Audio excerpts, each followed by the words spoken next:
Welcome to this episode of MoGuard TV. I'm Specialist Nick Ali with the 70th Mobile Public Affairs Detachment. In this episode, we'll look at the role of combat engineers in the Guard, watch Guardsmen teach leadership to the University of Missouri football team, and witness a ceremony that honored military members and their families. We'll also hear about a Jewish American World War I veteran who was posthumously awarded with the Medal of Honor almost 100 years after his courageous service.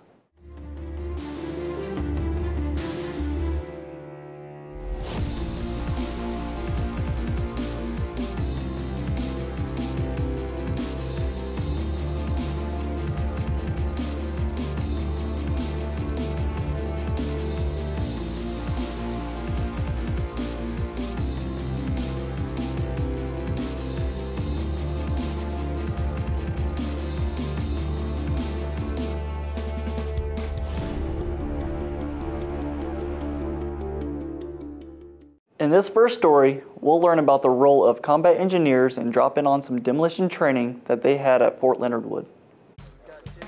The Missouri National Guard's 35th Engineer Brigade has 9 combat engineer units.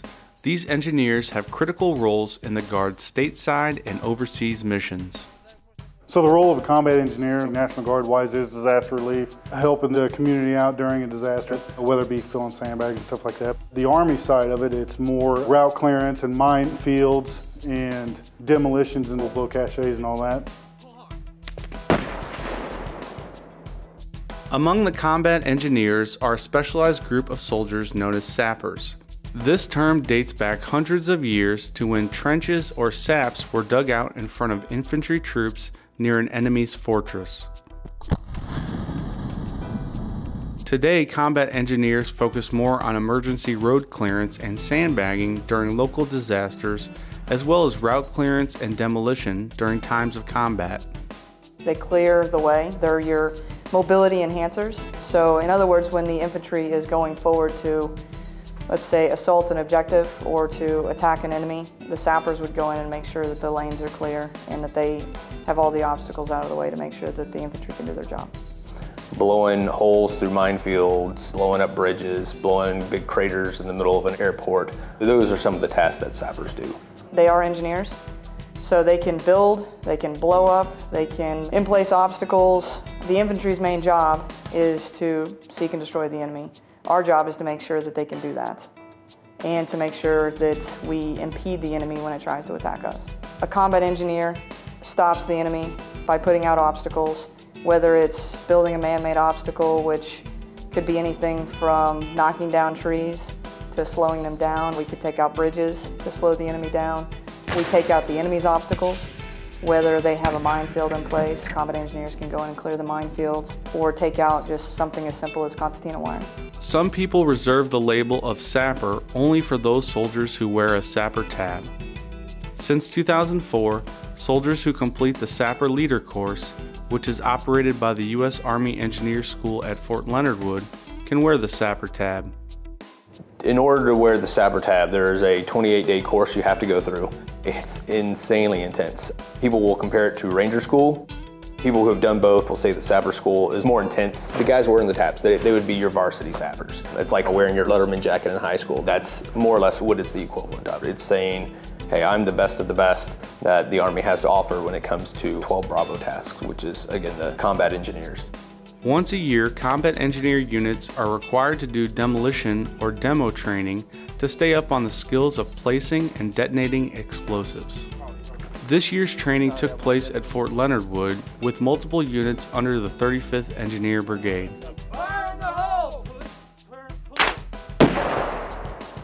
A demo is not something we get to do more than once a year. Obviously, it's going to be an expensive task. It's going to be grueling and time-consuming to take care of it. We have to do that every year to stay qualified because all that stuff's a perishable skill. If you don't do it, you forget it. There's a lot of the new guys that haven't ever put their hands on demo. So if we can get them that experience, we better train them for real-world situations that we might have to encounter. All these soldiers out here, they need to get their hands on it. They need to understand how to put things together so that they operate correctly. And when you can do that, then if it's needed in a different type of environment, they'll be able to employ it in a safe and efficient manner and accomplish the task at hand. The culmination of every year is the day that we get to go out and blow demo. That is the one fundamental task that sappers do that's different than anybody else. It's a certification process is what it is. So everyone needs to get out there, get their hands on it, make sure that they're tying their knots correctly, make sure that there's a standard safe distance. And it's also a great chance for my staff sergeants and sergeant first classes to really get out there and just mentor the soldiers.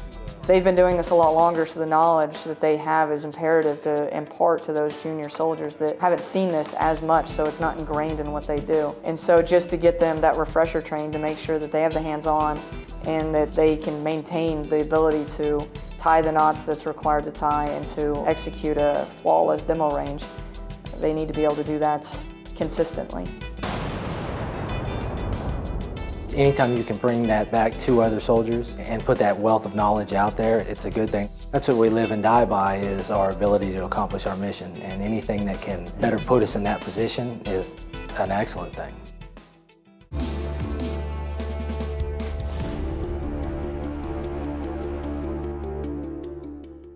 In this next story, we'll learn about a special Missouri National Guard leadership program that helps high school students and college athletes. The Missouri National Guard runs a leadership and team building challenge called Athletes of Character, Teams of Significance.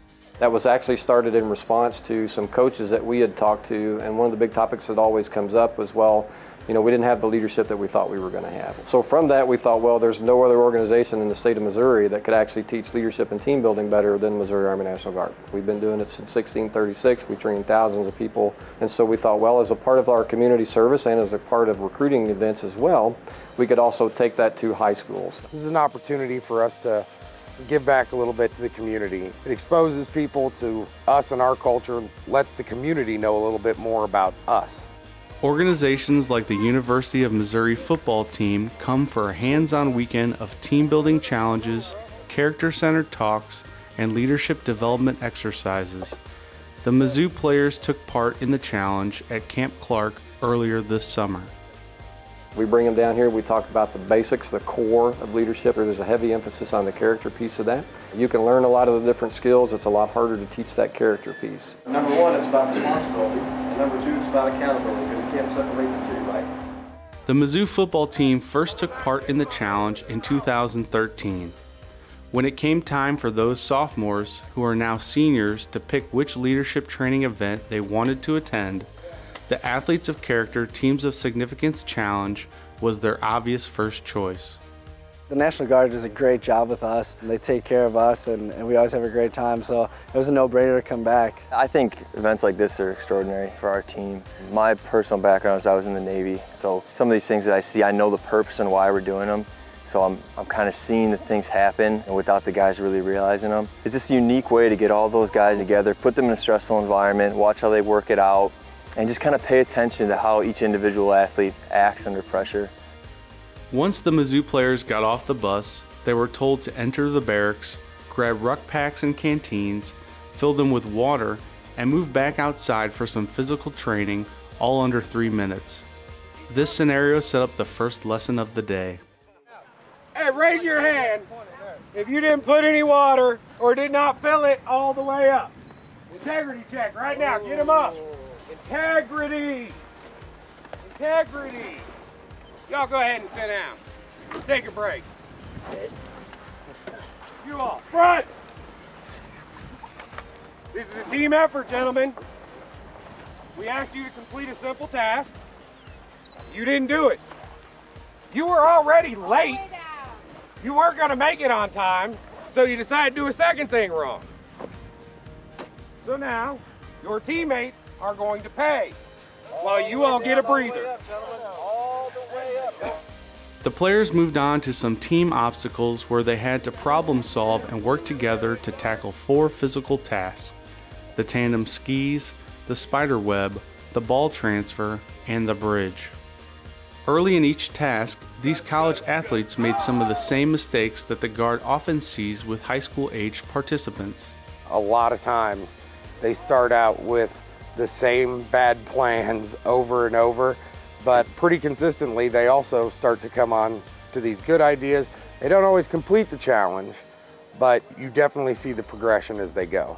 We see that all the time, and it really doesn't matter the age group. That's what was interesting. The tasks are meant to be difficult, and they were difficult since a lot of them had to do with dealing with each other's body weight, and we have some really big guys. On the bridge, there was a point where it started bending down pretty close, and I had to kind of run across pretty fast. And really, we just needed to work and listen to each other and know each other's strengths and weaknesses. Like in the spider web thing, we had to get the big guys through first. We had to make sure that there was holes big enough for them. On the bridge, we had to balance our weight equally. So it was a good way to learn.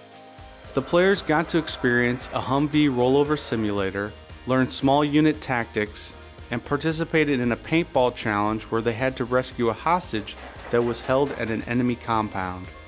The whole point of this weekend is for them to run into adversity. It's not supposed to run smoothly. You don't learn anything from that. The weekend was a learning opportunity for freshman offensive lineman Nick Skalak. It's like you have a whole bunch of personalities on the team, and once you get some of those more difficult exercises and see what makes people frustrated and everything, you can kind of like get to know them better, become a better teammate, help them up. And so the biggest thing was to get to know the rest of my teammates a lot better and then learn to become a better teammate.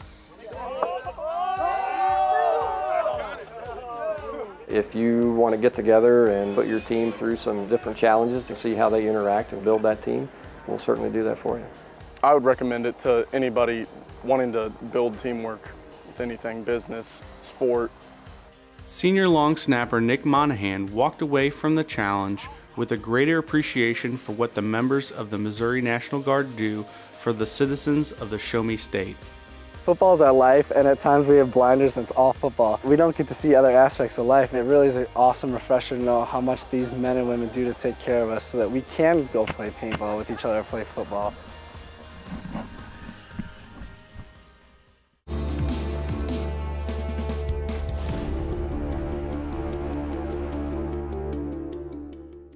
Coming up after the break, we'll head to the 2015 Fair St. Louis, where military members and their families were honored. For over 375 years, our nation's citizen soldiers have sacrificed, struggled, and triumphed at home and abroad. Through resolve, resilience, and readiness, our Army National Guard continues its proud legacy. As citizen soldiers, we are your next door neighbors. We're your colleagues in schools, offices, and factories. In every corner of America, the Army National Guard is nearby. We have a stake in the safety and security of our communities. After all, that is where we live. We serve in Afghanistan, Iraq, the Balkans, Africa, the Sinai, and the United States southwest border. We are citizens. We are soldiers. We are your neighbors. We are always ready. We are always there. The Army National Guard. Over 375 years of value and vigilance.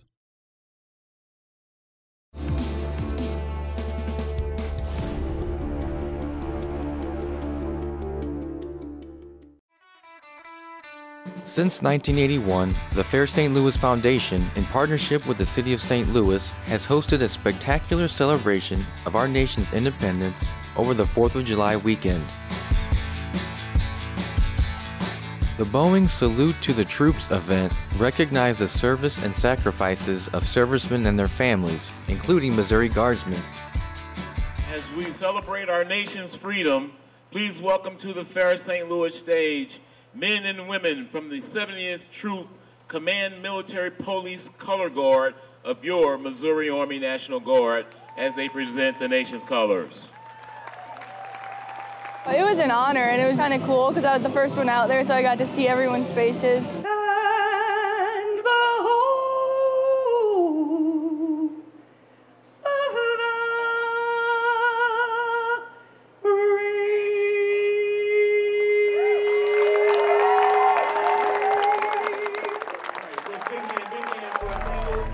Thank you for joining us in our salute to the troops. It is my pleasure at this time. Service members and their families were honored and recognized with a Reserve Center section during the event. The event paid special tribute to Gold Star families, A Gold Star family references the Gold Star Service flag, an official Department of Defense symbol for a family that has lost a loved one in a combat zone. For me, it's very important to remember the men and women of the armed forces, not only the ones that are currently serving, but the ones who have served. And we need to do everything we can to thank them for everything that they do. Being with the families of the fallen soldiers that were with us, that's definitely a reminder that a lot of sacrifice has been made. The reason why we're able to celebrate our nation's independence is because of the many, many sacrifices of the men and women, the members of our armed forces. I will tell you that there's about 100 men and women there whose loved one gave the ultimate sacrifice so we could be here. And on behalf of those individuals and all the men and women that served in the armed forces, past, present, and future, all the men and women in the Missouri National Guard, and our brothers and sisters in civilian law enforcement, we thank you for this day. Cool? The Army National Guard has identified 62,000 survivors of Army soldiers to this date throughout the country. And we've got about 118 standing right here in the middle of the field, and I'd like for you to show them your appreciation for the sacrifices that they are enduring. I lost my son, Matthew Walker, on June 5th, 2014. He was on patrol in the Paktika province in Afghanistan. He was on the top of a vehicle and he was attacked by an RPG and he died that way. We can never honor enough those family members that have lost a loved one in defense of this country, and with well over 100 family members here, and it was just a very humbling event. The event concluded with a formal presentation of a new home to a service-disabled veteran through the nonprofit organization Operation Homefront. Operation Homefront is a national nonprofit. We provide assistance and support to veterans and military families. As part of our Homes on the Homefront program, we're proud to partner with JP Morgan Chase to provide mortgage-free homes to veterans and military families. We have peace of mind, we have a home to raise our daughter in, and I couldn't thank Chase or Operation Homefront anymore for what they've given us. It's an amazing opportunity. As a kid, I always celebrated this holiday and I didn't really think much of it, and then I actually joined and I realized how much people sacrifice for us, and it's just an honor to be able to be a part of that. We've had a lot of interaction with the community this year. It's nice to have their support and have them welcome us. There's an extreme, overwhelming amount of generosity, and it makes me feel special, and it makes me feel proud to be part of the National Guard. There's a lot of people that have put this uniform on that have made a lot more sacrifices than I have that need that recognition. So anytime that we can show up and put them in that situation of being thanked, it's awesome. There's a lot of people relying on us to ensure that their freedoms and values are always upheld. Remember how we got this holiday and the steps that it took and the steps we're still taking to maintain that freedom.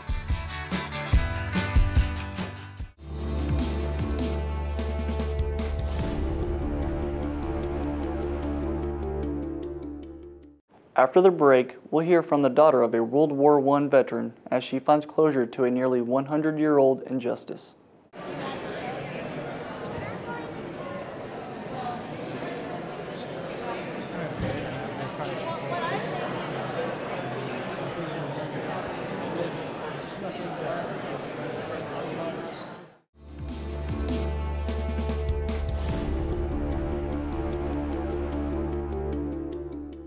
One of the things I love about being a public affairs sergeant in the Missouri National Guard is getting the chance to share some of our military heroes' stories. The Public Affairs Office was privileged to host a press conference for a World War I Medal of Honor recipient. Here's the story of Sergeant William Shetman. It can be simply told in 11 words. Discrimination hurts. A wrong has been made right.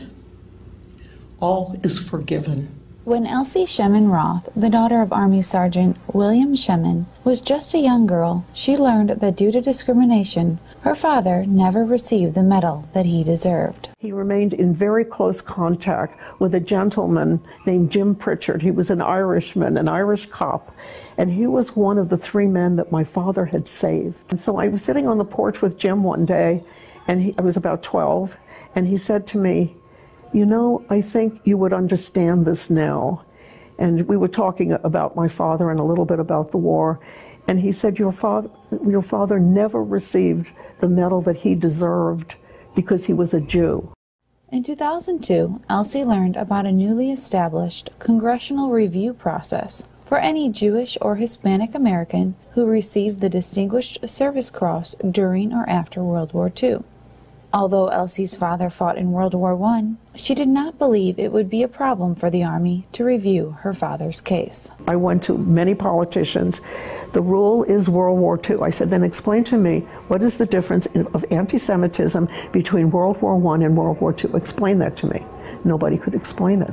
Elsie decided to seek counsel from the Jewish war veterans, who put her in touch with Colonel Erwin Burtnick, an expert on awards and decorations. After Colonel Burtnick reviewed Sergeant Shemin's Distinguished Service Cross citation, he told Elsie she had something special and should get in touch with her local congressman. With the help of Congressman Blaine Luetkemeyer, and after 13 years of hard work, Elsie received a call from the president. Boy, was I honored. I was so honored. I sat in my kitchen all by myself after having all my cats are there. And I said to my cats, guess what? I just spoke to the president. And they looked at me, oh, so what, you know. But I called all my kids because we didn't expect this. Sergeant William Shemin enlisted in the Army at age 18, and by 19 was experiencing trench warfare. Sergeant Shemin was a rifleman for the 4th Infantry Division during combat operations against the enemy in France. During the summer of 1918, in broad daylight, Sergeant Shemin left the cover of his platoon's trench 3 times and crossed open space, repeatedly exposing himself to heavy machine gun fire and rifle fire to rescue his comrades. After officers and senior non-commissioned officers had become casualties, Shemin took command of the platoon and displayed great initiative under fire until he was wounded. Sergeant Shemin received the Distinguished Service Cross for battlefield valor December 29, 1919. And with the help of his daughter and other concerned citizens, was posthumously awarded the Medal of Honor on June 2, 2015. The vision that I hope was true. I hope it wasn't a dream, but maybe dreams are real. I saw my father when this announcement came. The president said yes, and sitting in a chair, much as I am. He's big, and his head was down, and he was looking down. Oh. There were tears coming out of his eyes, and I knew what it was. He knew. He was so proud. He never said a word, and that is exactly, if he were here, how he would say it. President Barack Obama honored 2 World War I soldiers with Medals of Honor: Sergeant Shemin, a Jew, and Private Henry Johnson, an African American. The president said it was long overdue, and the nation will work as long as it takes to make sure all of its heroes' stories are told. Well, Elsie, as much as America meant to your father, he means even more to America. It takes our nation too long sometimes to say so, because Sergeant Shemin served at a time when the contributions and heroism of Jewish Americans in uniform were too often overlooked. But William Shemin saved American lives. He represented our nation with honor. And so it is my privilege, on behalf of the American people, to make this right and finally award the Medal of Honor to Sergeant William Shemin. Staff Sergeant Elise Rich, Missouri Air National Guard, Jefferson Barracks, Missouri.